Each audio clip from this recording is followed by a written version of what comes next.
Jim, the defense doesn't have to give an opening.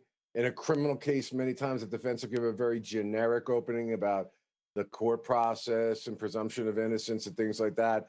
But the real good defense attorneys, if they've got something that they've got to say, they say it. This guy came swinging out of the gates, and I can't help but think that that jury, he did what exactly a prosecutor does not want. He made the jury say, huh, let me listen here. They weren't in the end analysis saying, oh, this guy's guilty as heck. Is that the way you felt about this?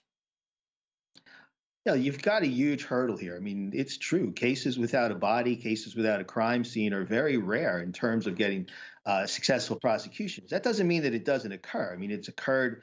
I read a statistic in 83% of such cases, a guilty verdict once the case is filed has been found. So we have the evidence here.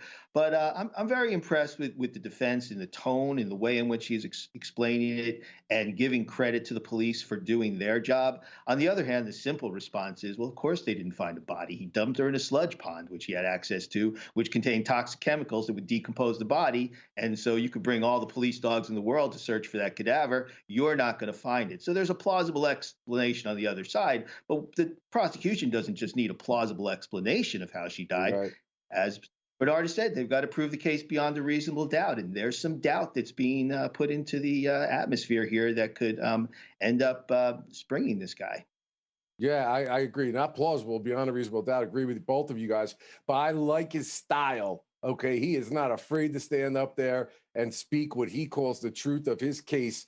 And we would have imagined that when we were reading this case and preparing for this trial. Gavel to gavel coverage here at the Law Crime Network. We're going to take a quick break, and we will be right back.